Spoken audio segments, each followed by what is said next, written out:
우상의 극치를 보여준 아하스라고 하는 제아에서 오늘 말씀을 함께 나누며 은혜를 받고자 합니다. 어떤 사람이 길을 걷다가 갈림길에 섰습니다. 한쪽은 험난하지만 안전한 길이고 다른 한쪽은 보기에 편안해 보이지만 낭떠러지로 이어지는 길이었습니다. 그는 눈앞에 편안함을 보고 후자의 길을 택했지만 결국 끝에서 추락하여 죽고 말았습니다. 오늘 유다 왕 아하스가 어떻게 이렇게 우상을 아주 적극적으로 끌어들이고 우상을 섬기며 점점 파멸해 가게 되었는지, 저는 사실은 이 말씀에 상당한 의문이 있어요. 역대하 28장 말씀은 좀처럼 쉽게 이렇게 제 마음에 이렇게 와 닿지 않습니다. 왜냐하면 그의 할아버지 우시야 왕이 그렇게 오랜 동안 하나님을 잘 섬겼어요. 비록 그가 끝에는 너무 강성해져서 너무 복을 많이 받아서 교만을 떨다가 나병이 일어서 그가 마지막이 별로 좋지 않았지만, 그래도 성경은 그 우시야가 걸었던 그 길을 정직한 길이라고 얘기를 합니다. 무려 52년 동안 그렇게 정직한 길을 걸었어요. 또 그 아들 요담도 그 우시야가 걸은 그 길을 걸었다고 했는데, 성경은 그렇게 아버지의 그 길을 걸은 그 모습을 선하다, 정직하다, 그래서 하나님께서 그 요담에게도 복을 주시는 것을 볼 수가 있습니다. 아버지의 후광을 입었다고도 볼 수 있지만, 그렇게 해서 16년 동안이나 그가 또 유다 땅을 다스리다가 죽습니다. 그 이후에 왕이 된 사람이 바로 아하스인데, 아하스도 16년 동안 유다 땅을 다스리게 되는데, 그에 대한 기록이 처음부터 끝까지 우상 숭배의 극치를 보여주는 그런 모습을, 이 아하스를 이 성경은 고발하듯이 그렇게 얘기를 합니다. 열왕기하고는 달리 이 역대기는 제사장적인 관점에서 평가를 하고 기록한 글이라고 우리는 알고 있잖아요. 그러면 어떤 의도를 가지고 이 아하스의 그 정치를 분명하게 얘기하고 싶어 하는 게 뭐냐? 이 사람이 우상을 선택하고 섬기다가 패망하는 그런 모습을 보여주는 거예요. 그에게 특별히 어떤 우상을 섬길 만한 그런 동기부여가 도대체 뭘까? 아무리 생각해봐도 거의 한 70년 이상 그렇게 태평성대를 누리던 그 나라에서 그렇게 부강함을 누리는 그 모습을 그렇게 아버지를 통해서 이미 그 할아버지가 이루어놓은 그 업적을 그가 들으면서 그렇게 왕이 됐는데도 불구하고 왜 이 아하스는 처음부터 하나님이 선한 그런 길로 들었을지 아니하고 하나님을 버리고, 오늘 성경 표현이 그거예요. 여호와를 버리고 우상을 섬기는 그런 왕이 되었을까? 동기부여가 도대체 뭐냐? 아무리 여기저기 찾아봐도 이에 대한 대답이 없어요. 그냥 저 혼자 묵상해 보는 겁니다. 생각해 보는 겁니다. 너무 오랜 세월 동안 강대하고 형통함을 누리는 그런 삶을 살았기 때문에 이 아하스가 그런 것에 대해서 별 흥미를 못 느끼고 이렇게 자기가 하고 싶은 대로 그렇게 우상을 선택했던 걸까? 저는 저 나름대로 이 아하스를 이어서 이제 우리가 그렇게 존경하는 히스기야가 등장하잖아요. 29장에 가면. 그런 거 보면 이게 도대체 뭔가 하는 생각을 해보는 거예요. 왜 갑자기 이렇게 돌연변이처럼 이 아하스가 등장했을까? 저는 그게 맞다고 생각한 거예요. 아, 이 양반은 돌연변이다 이거. 그런데 이 아하스가 이런 우상 정책을 펼치는 것을 보면서 어떻게 선지자들이 한 명도 등장하지 않을까요? 이렇게 심각하게 우상을 막 그냥 겹겹이 쌓아가면서 아주 하나님의 심판을 받으면서도 깨닫지 못하고 막 그렇게 점점 어려워져 가는데 그에게는 충고할 만한 부하도 없었고 선지자가 그림자도 나타나지 않아요.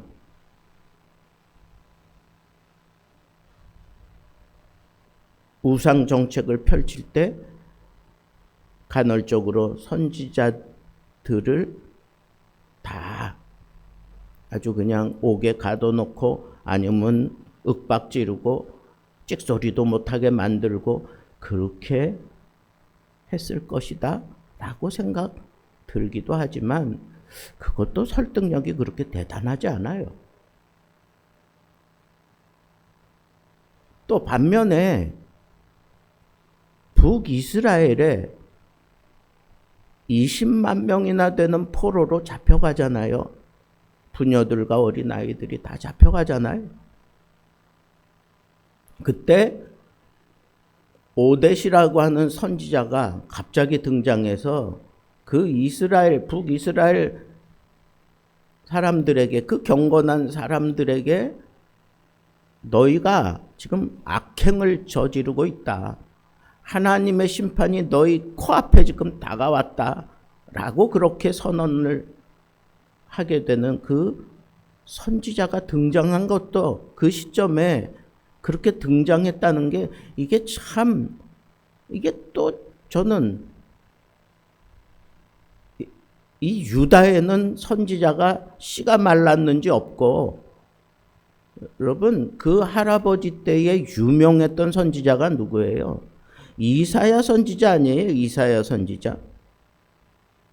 이사야 선지자가 그렇게 아주 강렬하게 역사하던 그런 시대에 이사야뿐 아니라 다른 선지자들도 분명히 거기서 역사를 하셨어요. 그러면서 나라가 이렇게 부강해졌는데 어떻게 이렇게 유다 땅에 선지자의 역할이 씨가 말랐을까? 반면에 저렇게 악행을 저지르는 북이스라엘에는 경건한 그런 몇몇의 사람들이 있을 뿐 아니라 선지자가 등장해서 이 잘못됨을 그렇게 외칠 때 그 경건한 사람들이 이 포로들을 더 이상 우리 땅으로 들이지 말아라. 하나님의 심판이 우리 지금 면전에 다가섰다라고 그렇게 선언하면서 그 사람들이 두려움을 갖게 하고 다시 이 20만 명을 돌려보내는 이런 일들이 일어나는, 아니 유다 땅에 있어야 될 일이 북이스라엘은 일어나고 있는데 유다 땅은 점점 더 악하게 흘러가고 있어요. 에돔에게 당합니다. 북이스라엘이 쳐들어와서 완전히 초토화, 12만 명을 죽이고 20만 명을 포로로 잡아가는데도 불구하고 이 사람들이 깨닫질 못해요. 남유다는 지금 아하스를 비롯해서 그 백성들이 깨닫지 못하고 있어요. 하나님이 또 치십니다.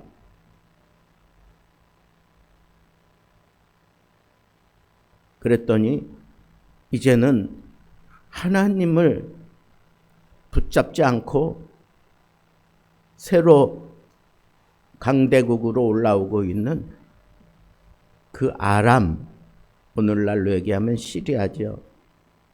그 아람에 이제 사신을 보내서 도와달라고 요청을 해요. 뭐 바리바리 싸들고 가서.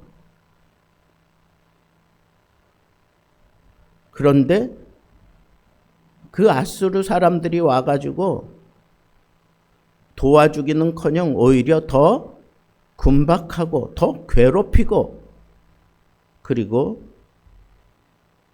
돌아갑니다.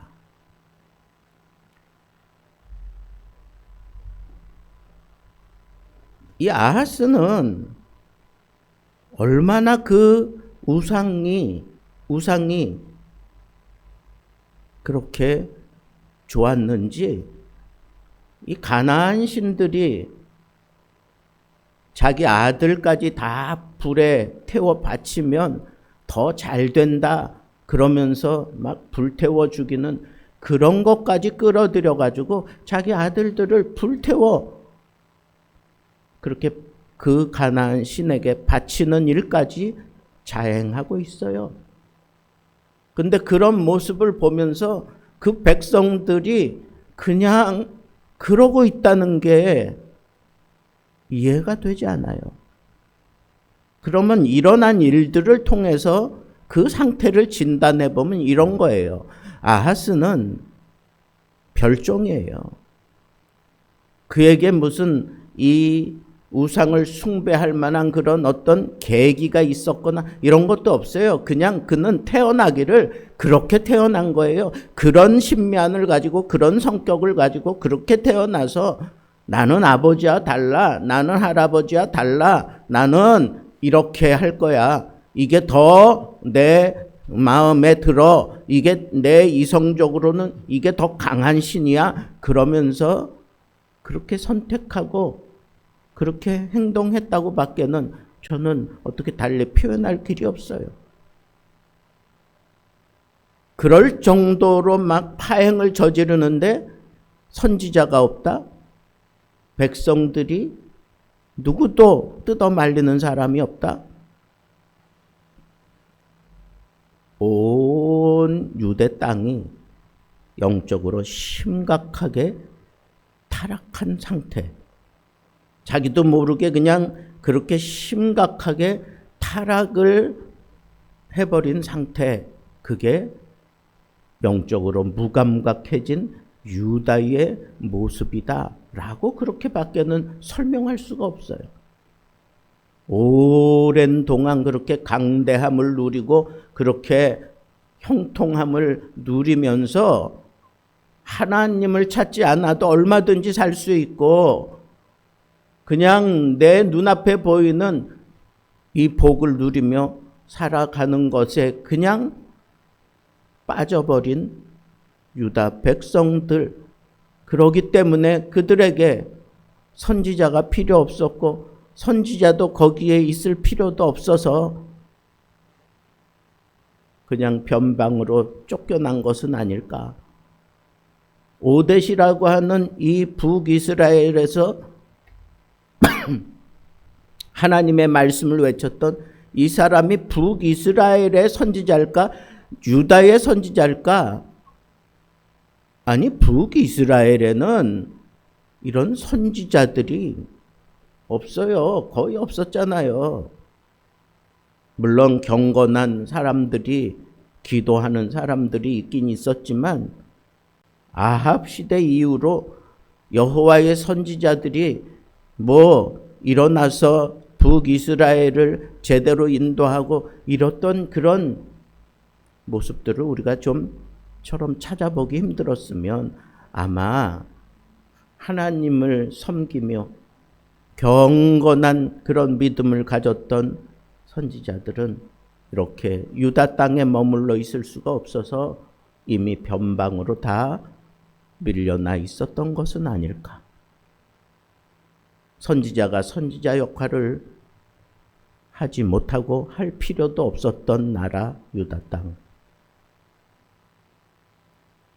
그 틈을 타서 우상 숭배하는 것이 아주 그냥 곳곳에, 산 골짜기, 웬만한 사람들이 보이는 제사하기 편안한 그런 곳에는 완전히 그냥 우상으로 다 쳐발라놨던 이 아하스의 모습을 보면 그때 그 백성들의 영적인 상태가 그런 것들을 그냥 수용하고 있었던 아주 영적으로 타락한 그런 지경에 이르렀던 유다였을 것이다 라고 그렇게 얘기할 수밖에 없어요.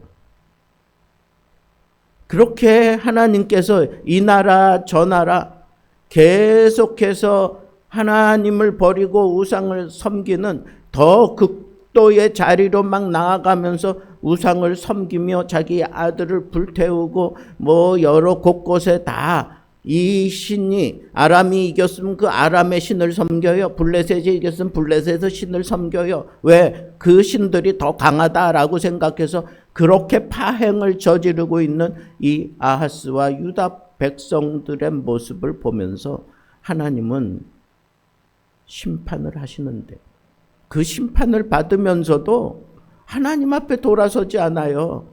자기 눈에 보이는 아수르에게 찾아가요. 그들이 와가지고 도와주지는 않고 오히려 더 군박하고 모든 보물과 재물을 챙겨서 돌아가는 그런 심각한 일들이 일어나고 있어요. 또 하나 우리가 생각할 것은 이미 하나님은 이 유다를 멸망시키기로 이미 작정하고 선언했기 때문에 멸망의 길로 치닫는 그런 과정 속에 있었던 유다의 모습이라고 우리는 생각해 볼 때 갑자기 이렇게 나라에 우상이 많아지고 우상 숭배하는 일들이 버젓이 그렇게 자행이 되고 하나님의 심판을 끌어들이는, 그래서 심각하게 얻어맞으면서도 더 우상을 의지하는 그런 모습이 바로 패망으로 가는 그런 모습이 분명하다라고 하는 이 생각을 우리가 생각해 볼 때 오늘날 우리의 현실이 어떻습니까? 곳곳에 눈을 돌리는 곳마다 우상이 얼마나 우리 삶 속에 파고들어 있는지, 타로 아니면 무슨 오늘의 운세 아니면 그저 그냥 우상 섬기는 일들이 우상에 그렇게 접촉되어서 움직이고 있는 그런 이즘들, 공산주의, 사회주의, 무슨 퀴어 축제, 이런 모든 것들이 다 그 뿌리에 우상으로 말미암아 그렇게 저렇게 막 삐지고 올라오는 그런 것들이라고 생각하면 언제 우리나라에 이와 같은 우상이 막 난무하던 때가 언제 있었습니까? 기독교가 들어오고 난 이후에 우리는 어쩌면 심각한 그런 세대를 살아가고 있다라고 생각해야만 되지 않을까 하는 생각을 해봅니다. 하나님의 심판이 바로 코앞에 이르렀다라고 하는 무명의 선지자가 와서 외쳤을 때 그 말씀을 받아들이고 그리고 악행을 저지지 말라고 그렇게 앞서서 얘기할 수 있는 그런 경건함을 지닌 사람들이 우리 가운데 도대체 얼마나 되는 걸까? 영적 무감각에 빠져버린 그 나라, 선지자들이 제대로 사역하지 않고 있는 그 나라, 우상이 여기저기 난무해지는데도 누구 한 사람 그걸 만류하지 않고 있는 그 나라, 외세의 침략으로 하나님은 그들에게 심판하시는데 그 심판을 당하면서도 더 깊숙이 우상 숭배하는 자리로 빠져 들어가고 있는 그 나라, 하나님의 심판이, 하나님의 멸망이 코앞에 있음을 인지하고 마지막 기회라고 생각하고 돌이켜야 합니다. 오늘날 이 시대가 가장 필요한 건 바로 아하스 다음에 히스기야가 일어나서 유다 백성들의 이 신앙을 전적으로 통째로 개혁시킨 그런 쾌거가 이 나라에도 필요한 때가 되었다.